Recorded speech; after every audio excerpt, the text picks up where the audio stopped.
22 जुलै 2021 रोजी अतिवृष्टीमुळे रायगड जिल्ह्यात मोठ्या प्रमाणात महापूर आला होता। जिल्ह्यातील महाड तालुक्यात मोठ्या प्रमाणात पूर परिस्थिती निर्माण झाली होती। तर तळीये येथे दरड कोसळून 84 जणांना आपला प्राण देखील गमवावा लागला होता। शासनाने सर्व जबाबदारी हाती घेत दरडग्रस्तांना आर्थिक मदत व पुनर्वसन म्हणून घरांची पूर्तता केली, परंतु अद्यापही काही कुटुंबांना शासनाकडून घरं मिळालेली नाहीत। उलट ज्यांना राहण्यासाठी घरांची गरज नाही त्यांना शासनाने घरं दिली आहेत व खरंच ज्यांना घरांची गरज आहे त्यांना मात्र घरापासून वंचित ठेवण्यात आले। तळीये दरडीमध्ये अनिल गंगावणे यांना आपला एक पाय देखील गमवावा लागला आहे। असे असताना शासनाने त्यांना राहण्यासाठी कंटेनरची व्यवस्था केली होती, परंतु त्या कंटेनरला मोठमोठाले भगदाड पडले असून साप, हुंदीर, घुशी, किडे वारंवार घरात येत असल्यामुळे कुटुंबामध्ये भीतीचे वातावरण पसरले। शासनाकडे सतत मागणी करून देखील शासन आम्हाला घर देत नसून आमच्याकडे दुर्लक्ष करीत असल्याचा आरोप गंगावणे कुटुंबियांनी केले।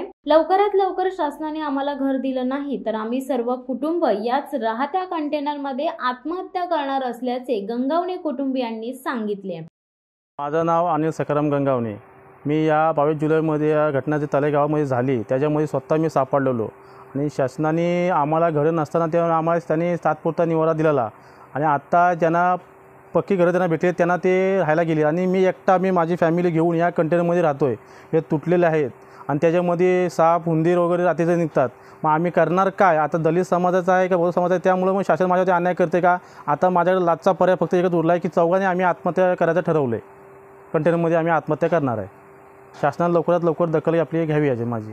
शिवसत्ता टाइम्ससाठी निलेश लोखंडे, महाड।